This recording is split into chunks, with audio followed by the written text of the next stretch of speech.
ආයිබෝන් කියලා විසාඩ් YouTube channel එකේ ඊළඟ වීඩියෝ එකට ඔයගොල්ලෝ සියලු දෙනාම සාදරයෙන් පිළිගන්නවා. එහෙනම් මේ Python for data science video series එකේ පළවෙනි වීඩියෝ එක. ඉතින් මේ වීඩියෝ එකේදී අපි කතා කරන්න බලාපොරොත්තු වෙන්නේ Jupyter notebook එක ගැන. එහෙනම් අද වීඩියෝ එකේ Jupyter notebook එක කතා කරමු.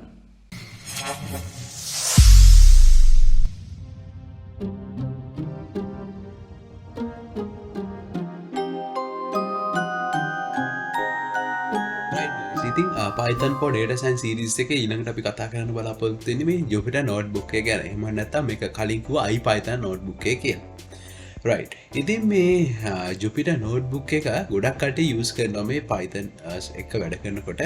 ඉතින් ඒක Python එක විතරක් නෙමෙයි අනිත් languages එකත් වැඩ කරන්න පුළුවන්. මම කියන්න කොහොමද ඒක වැඩ කරන්නේ කියලා. ඉතින් Jupyter notebook එක ගොඩක් data science experiment ඔයගොල්ලන්ට කරන්න පුළුවන්. ඉතින් මම කලින් videos කරලා තියෙනවා. ඒ කරපු videos ඔක්කොම මේ Jupyter notebook එක use කරලා තමයි කරේ.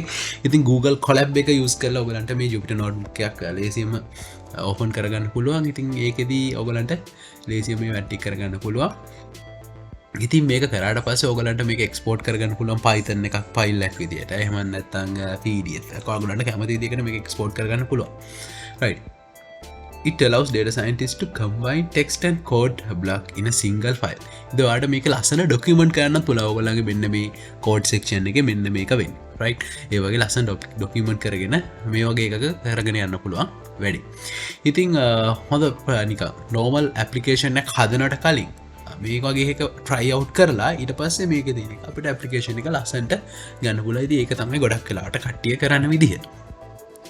ඉතින් it generates plot and tables within the file, right. ඉතින් අපිට මේක plot කරන්න පුළුවන්. ඉතින් matplotlib වගේ එකක් use කරලා ඒ ගැන මම ඉස්සර කතා කරනවා කොහොමද ඒක මේක ඇතුලේ වැඩ කරන්න කියලා. ඊට පස්සේ notebook can be exported as PDF or HTML, right. ඉතින් මේ Jupyter කියන එකේ නම හැදලා තියෙන්නේ Julia Python R කියන එකත් එක්ක. ඉතින් ඔයගොල්ලෝ R use කරලා නැත්නම් ඔයගොල්ලෝ try කරන්න අදම ගිහිල්ලා R උත් ලස්සන language එකක්. ඉතින් ඔයාලට මේ Google Colab එකේ වුණත් මේ R use කරන්න පුළුවන්.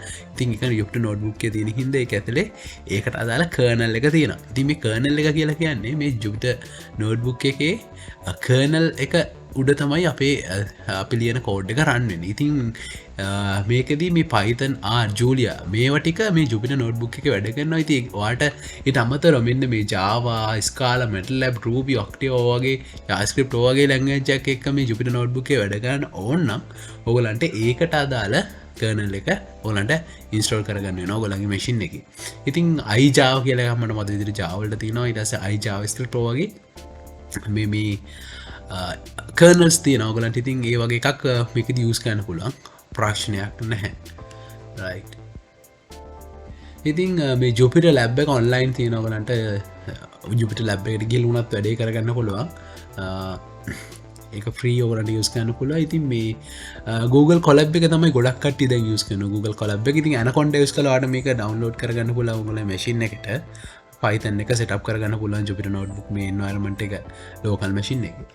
ඒත් එකම IBM ලගෙත් platform එකක් තියෙනවා මේ Jupyter deploy කරලා. ඉතින් අපි බලමු මේ Jupyter එකේ kernel එක කියන්නේ මොකක්ද කියලා. right. ඉතින් මේ kernel එකේ ඇතුලේ තමයි අපේ Jupyter එකේ අපි ලියන commands ඔක්කොම execute වෙන්නේ. right. ඊට පස්සේ මම කිව්වා Jupyter kernels ගොඩක් තියෙනවා. ඉතින් අපිට ඕනේ add කරගන්න පුළුවන්.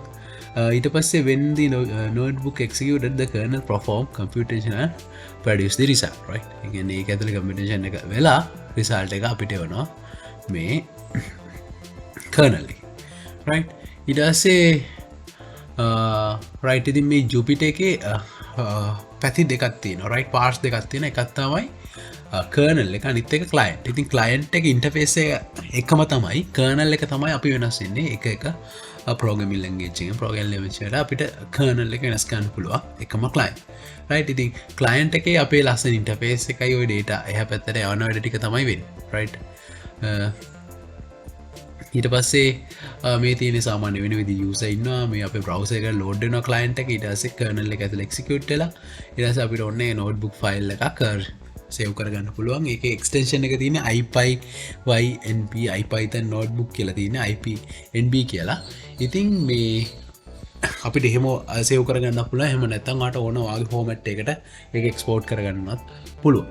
right.